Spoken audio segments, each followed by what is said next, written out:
Welcome to vibrant TV. నేను మీ రాజు. ఆంధ్రప్రదేశ్ రాజకీయాల్లో ఇప్పటికే హీట్ ఎక్కాయి. ఇప్పటికి దాదాపుగా 5 విడతల వారిగా వైఎస్ఆర్సీపీ అంటే అభ్యర్థులని వారి యొక్క లిస్టులని అలాగే పార్లమెంట్ ఇన్ఛార్జీలని కూడా విడుదల చేయడం అనేది జరిగింది. టీడీపీ అలాగే జనసేన పార్టీలు ప్రస్తుతం అయితే పొత్తులో ఉన్నాయి. అండ్ పొత్తులో భాగంగానే ఎన్నికల్లో పోటీ చేస్తాయని చెప్పేసి అన్నారు. కాకపోతే భారతీయ జనతా పార్టీ పొత్తులో భాగంగా వెళ్తుందా లేదా అని చెప్పేసి మాత్రం ఇప్పటి వరకు అయితే ఎటువంటి ఒక కొలిక్కి చర్చలు కూడా రాలేదు. కాకపోతే భారతీయ జనతా పార్టీ తోటి కూడా పొత్తులు పెట్టుకునే అవకాశం ఉందని చెప్పేసి కూడా అంటున్నారు. ఇదే భాగంగా పార్లమెంట్ అభ్యర్థులని ప్రస్తుతం టీడీపీ పార్టీ ఒక అభ్యర్థుల లిస్ట్ ని అయితే విడుదల చేసింది.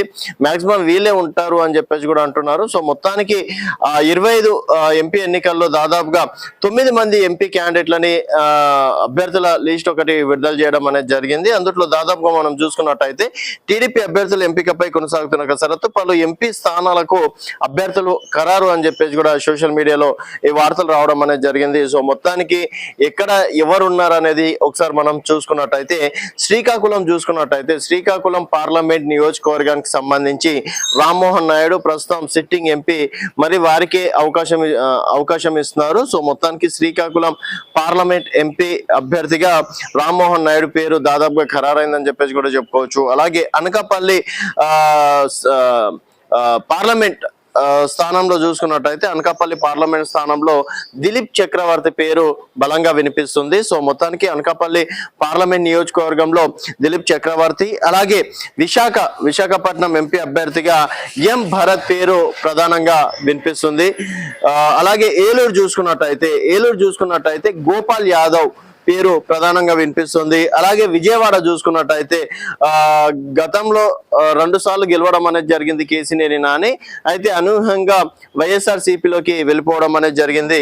ఈసారి విజయవాడ నుంచి కేసినేని నాని వారి యొక్క అంటే సోదరుడే కేసినేని చిన్నికి ఈసారి అక్కడ అవకాశం ఇస్తున్నారని చెప్పేసి కూడా తెలుస్తుంది. సో మొత్తానికి విజయవాడ ఎంపీగా కేసినేని చిన్నిని అక్కడ ఎంపీ అభ్యర్థిగా టీడీపీ పార్టీ ఖరారు చేసినట్టు కూడా తెలుస్తుంది. అలాగే నరసరావుపేట చూసుకున్నట్టయితే శ్రీకృష్ణదేవరాయలు నరసరావుపేట నుంచి నరసరావుపేట పార్లమెంట్ నియోజకవర్గానికి సంబంధించి శ్రీకృష్ణదేవరాయలు పేరు ప్రధానంగా వినిపిస్తుంది. అనంతపురం చూసుకున్నట్టయితే కల్వ శ్రీనివాసులు పేరు కూడా ప్రధానంగా వినిపిస్తుంది. సో అనంతపురం పార్లమెంట్ నియోజకవర్గానికి సంబంధించి కల్వ శ్రీనివాసులు పేర్లు ప్రధానంగా వినిపిస్తుంది. అలాగే హిందూపురం చూసుకున్నట్టయితే హిందూపురం అనేది టీడీపీ పార్టీ కంచుకోట.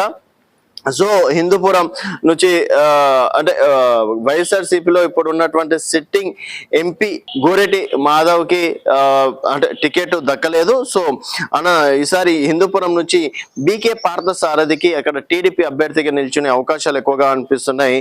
అండ్ తిరుపతి చూసుకున్నట్టయితే అంగాలకుర్తి నిహారికకి స్థానం దక్కే అవకాశం ఉంది. సో మొత్తానికి 9 నియోజకవర్గాల్లో టీడీపీ అభ్యర్థులని ఖరారు చేసింది. శ్రీకాకుళం చూసుకున్నట్టయితే రామ్మోహన్ నాయుడు, అనకాపల్లి నుంచి దిలీప్ చక్రవర్తి, విశాఖ ఎం భరత్, ఏలూరు గోపాల్ యాదవ్, విజయవాడ కేసినేని చిన్ని, నర్సరావుపేట శ్రీకృష్ణదేవరాయలు, అలాగే అనంతపురం కల్వ శ్రీనివాసులు, హిందూపురం బీకే పార్థసారథి, తిరుపతి అంగాలకుర్తి నిహారిక. సో 9 నియోజకవర్గాలకు ఎంపీ నియోజకవర్గాలకు దాదాపుగా వీలే అభ్యర్థులు ఉంటారని చెప్పేసి అంటున్నారు. అలాగే మరి జనసేన పార్టీకి కూడా పొత్తులో భాగంగా స్థానాలు ఇచ్చే అవకాశం ఉంది. ఒకవేళ చివరి క్షణం వరకు భారతీయ జనతా పార్టీ కనుక పొత్తులు పెట్టుకుంటే భారతీయ జనతా పార్టీకి కూడా ఎంపీ స్థానాల్లో ఇచ్చే అవకాశం ఉంటుంది. కాబట్టి మొదటగా ఈ పేర్లని అనౌన్స్మెంట్ చేసే అవకాశాలు ఉండొచ్చు. ఏ క్షణానైనా వీళ్ళే అభ్యర్థిగా అఫీషియల్ గా కూడా అనౌన్స్మెంట్ రావచ్చు అని చెప్పేసి కూడా టీడీపీ పార్టీ వర్గాలు చెప్తున్నారు. ఎలాగైనా సరే ఈసారి జగన్మోహన్ రెడ్డికి చెక్ పెట్టాలని చెప్పేసి కూడా చంద్రబాబు నాయుడు భావిస్తున్నారు. దాని తోడు జనసేన పార్టీ జత కలవడం తోటి ఈ పొత్తు బలంగా ఉంటే డెఫినెట్ గా వైఎస్ఆర్సీపీని ఎదుర్కొనవచ్చు అని చెప్పేసి అంటున్నారు.